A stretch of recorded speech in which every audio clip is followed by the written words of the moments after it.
ભગવાનનું નામ લ્યો તો પ્રેમથી લેજો સાહેબ. ભગવાનની હારે પ્રેમનો નાતો જોડજો. ભગવાનને પ્રેમથી રાખજો. ભગવાનને તમે કષ્ટ ન પડે એમ રાખજો. ભગવાનની સેવા પૂજા કરજો. મારે આપ સૌને કેવું છે, તમે ભગવાન ઠાકોરજીને હારે લાવો છો ને, લેતા આવજો રોજ, મને વાંધો નથી, પણ એને એ પડી ન જાય એનું ધ્યાન રાખજો. હમણાં બિચારા ઠાકોરજી ઊંધે કાન નાખ્યા, નથી ખબર તમને? આ ટીવી એટલે તમને અહીં આપ્યું છે જોવા હાટુ. અહીંથી દઉં તમને ટીવી.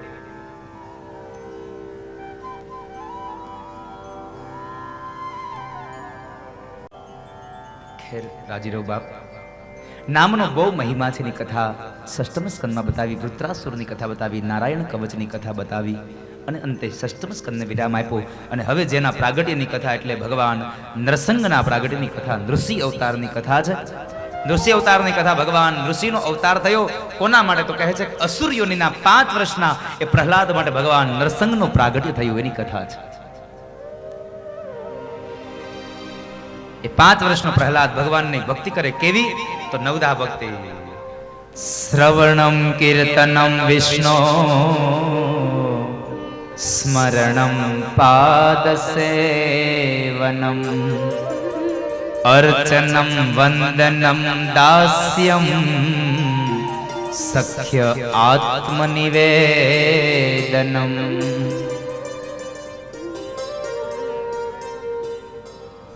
સખ્ય આત્મનિવેદનમ.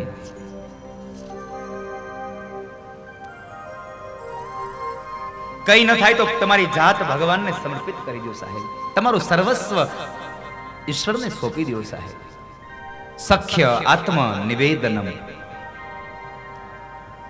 પરમાત્માને અને આમ પણ તમે તમારી કદાચ જાત નહીં સોંપી શકો ને, તમે જાત નહીં આપો ને, તો પણ તમને એક બહુ સરળ ઉપાય બતાવું. જુઓ, તમે ખાલી ભગવાનને પ્રેમ કરો, ભગવાનથી નાતો જોડો તમે, અને તમે ભગવાનથી નાતો જોડશો ને, પછી હું ભરોસા સાથે કહું, તમે તમારા નહીં રહ્યો, તમે ભગવાનના થઈ જશો. તમે તમારું સર્વસ્વ ભગવાનને સમર્પિત કરી દેશો સાહેબ. તમને તમારું કઈ નહીં લાગે.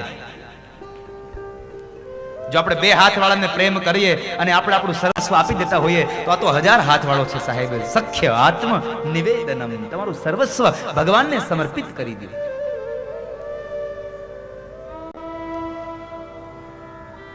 હિરણ્યકશ્યપ બરાબર એના સહોદરનો વેર લેવા માટે થઈ અને બ્રહ્માને પસંદ કરવા જાય અને કયાથી પૂછ્યું, ક્યાં જાવ છો? ભગવાનને ભજવા. કેમ? મારે મારા સહોદરનું વેર લેવું છે. અરે રેવા દો ને, આપણે એવું કઈ નથી કરવું, આપણે એવું કશું નથી કરવું. પણ એ સમયે હિરણ્યકશ્યપ ન માન્યો, છતાં કહે છે ના જાવું છે. કયાથી કે કઈ આવશો? ક્યારે આવશો? હિરણ્યકશ્યપ કે નક્કી નહીં. વર્ષ થાય, 2 વર્ષ થાય, 5 વર્ષ થાય, 10 વર્ષ થાય અને 100 વર્ષે થઈ જાય, નક્કી નહીં. ભગવાન મળે પછી આવીશ. હિરણ્યકશ્યપ ગયો અને એ સમય બરાબર જ્યાં જંગલમાં જઈ બ્રહ્મણને નમઃ બોલવા ગયો ને, ત્યાં એક પોપટ આવીને બોલ્યો નારાયણ. એટલે એને પથ્થર મારીને ઉડાડ્યો. વળી પાછો બ્રહ્મણને નમઃ બોલવા ગયો, ત્યાં વળી પોપટ આવ્યો નારાયણ. પોપટ બોલ્યો નારાયણ, પોપટ બોલ્યો નારાયણ. આ 4-5 વખત થયું એટલે હિરણ્યકશ્યપને થયું કે આજે મુહૂર્ત હારું નથી, એટલે લાવ બીજી વખત આવીશ. એટલે ધોયેલ મોળાને જેમ આવ્યો ઘરે ગયા ગા.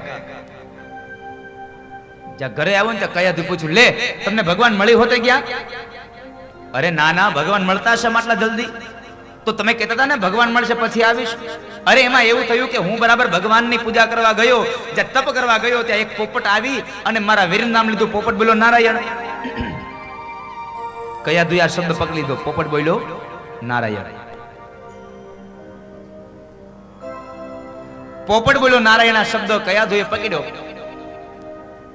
વારંવાર કયાધુ એના મોઢેથી નારાયણ નારાયણ શબ્દ લેવરાવે. જમવા બેહાડ્યો ત્યાં જમતા વખતે બોલાયું કે પતિદેવ પોપટ નો બોલે હો કોઈ દી. અરે પણ કયાધુ મેં સાંભળ્યું. શું સાંભળ્યું? તને હમણાં કીધું, હું ભૂલી ગઈ. અરે પોપટ બોલ્યો નારાયણ. વળી પાછા સાંજે સુવા માટે ગયો તો એના પગ દબાવતા દબાવતા કહે છે, પતિદેવ મને એમ લાગે છે કે તમે મારી મજાક કરો છો. અરે ના કયાધુ, હું તારી મજાક શું કામ કરું? મેં સાંભળ્યું છે ને તને કહું છું. અરે પણ મને નથી લાગતું પોપટ બોલે. અરે બોલ્યો, મેં મારા સગા કાને સાંભળ્યું, મેં ઉડાડ્યો. શું બોલ્યો? તને કેટલી વાર કેવું પોપટ બોલ્યો? અરે હું ભૂલી ગઈ કીધું ને. હિરણ્યકશ્યપુ પથારીમાં બેઠો થયો, કયાધુના હાથ ઝાલ્યા અને કહે છે, કયાધુ પોપટ બોલ્યો તો નારાયણ નારાયણ નારાયણ નારાયણ નારાયણ નારાયણ નારાયણ નારાયણ નારાયણ નારાયણ 108 વખત બોલ્યો. આપણને એમ થાય આ પરાયણે બોલે આમાં કઈ એનો ઉદ્ધાર થાય? એક વાત યાદ રાખજો, ગોળ અંધારામાં ખાવ કે અંજવાળામાં ગળ્યો જ લાગે.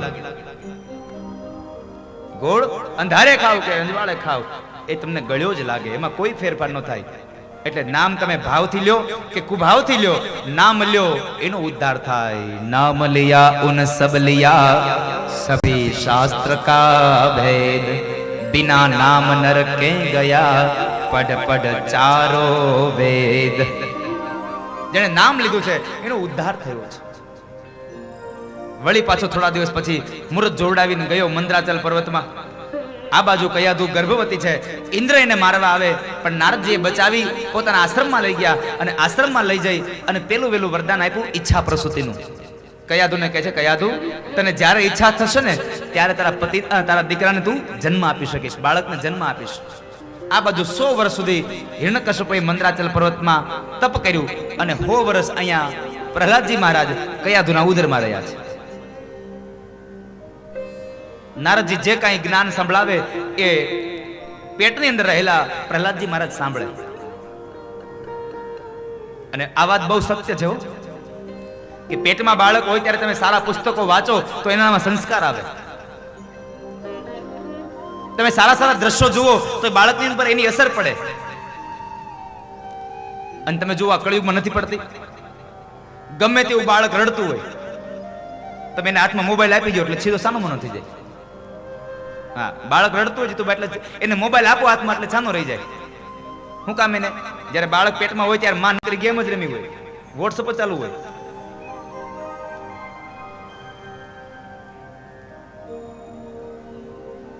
પેટમાં બાળક હોય ત્યારે સંસ્કારનું સિંચન થતું હોય છે. માટે તમામ ગર્ભ અવસ્થામાં રહેલી માતાઓને મારી પ્રાર્થના છે, બહેનોને, કે જ્યારે તમારા ઉદરમાં બાળક છે ત્યારે તમે સારા સારા વિચારોને લાવો, સારા સારા પુસ્તકોને વાંચો, સારા સારા દ્રશ્યોને જોવાના કામ કરો. સાહેબ, તમારા ઉદરમાં રહેલા બાળક ઉપર એની અસર પડે છે.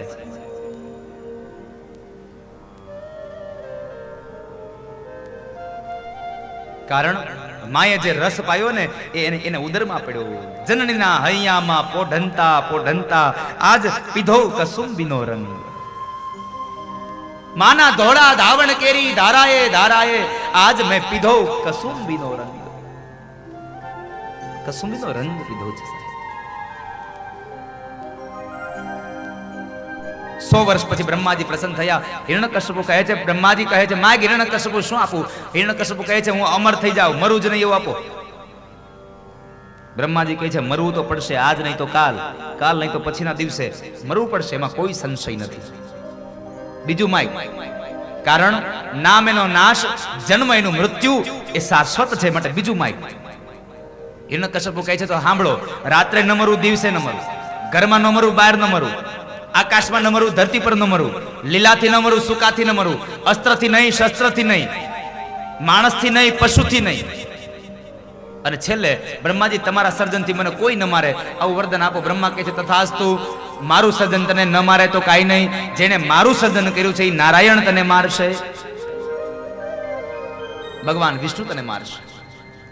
આશીર્વાદ આપીને વયા ગયા. અને આ બાજુ હિરણ્યકશ્યપુએ આવી કયાધુને આશ્રમમાંથી લઈ આવ્યા છે. કયાધુના ઉદરમાંથી પ્રહલાદજી મહારાજનો જન્મ થયો. પ્રહલાદજી થોડા થોડા મોટા થયા, 5 વર્ષના થયા એટલે શંડ અને અમર્કના આશ્રમની અંદર વિદ્યા અભ્યાસ માટે બેહાડ્યા છે. શંડ અને અમર્કના આશ્રમમાં વિદ્યા અભ્યાસ માટે બેસાડ્યા. એક દિવસના સમય પ્રહલાદને પૂછે છે, પ્રહલાદ, તને શું સારું લાગ્યું ભણ્યો એમાં? પિતાજી, આ સંસાર અંધારા કુવા જેવો છે, એમાં પડી અને આત્મહત્યા કરવી એના કરતા મારા નારાયણને ભજી લેવાય, મારા ભગવાનને ભજી લેવાય.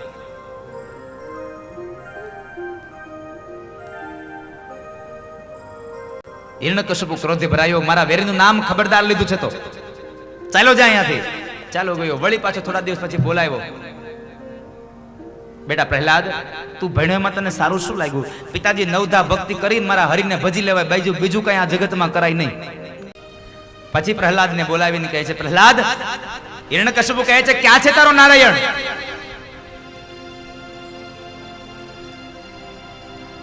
ક્યાં છે મારો નારાયણ?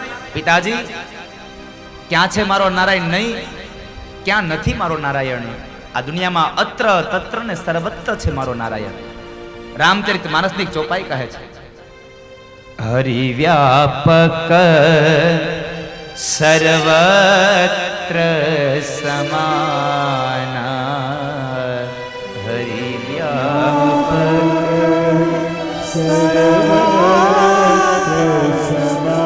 આ દુનિયામાં જ્યાં પણ જુઓ ત્યાં મારો હરિ છે, સાહેબ હરિ છે. ક્યાં નથી મારો નારાયણ? મારામાં છે, તમારામાં છે, અણુએ અણુમાં છે. અહીંયા બે કથા છે. એક સ્તંભ લાલ લોખંડનો સ્તંભ તપાવી અને પ્રહલાદને કહે છે, પ્રહલાદ, આમાં તારો નારાયણ છે? હા, છે મારો નારાયણ. તો જા બાથ ભીડી જા. પ્રહલાદજી નજીક આવ્યા છે, પણ એકદમ અગ્નિથી લાલ ચોળ બનાવેલો સ્તંભ. એટલે પ્રહલાદજી ડરી ગયા કે નહીં કદાચ હું દાજી જઈશ તો. પણ ભગવાન શું કહે છે, મારો ભક્ત મુંજાઈ જાય ને એ મને ન ગમે. એટલે ભગવાને એક નાની એવી કીડીઓની હારમાળા એ સ્તંભ ઉપર ઊભી કરી અને ભગવાન કહે છે, પ્રહલાદ, જો નાની કીડીઓને પણ બચાવી શકતો હોવ ને તો તને પણ હું બચાવી લઈશ, બાથ ભીડી જા. અને બીજી એક કથા એવી છે, પથ્થરનો. અને બીજી એક કથા એવી છે, પથ્થરનો સ્તંભ બતાવીને કહે છે, પ્રહલાદ, આમાં તારો નારાયણ છે?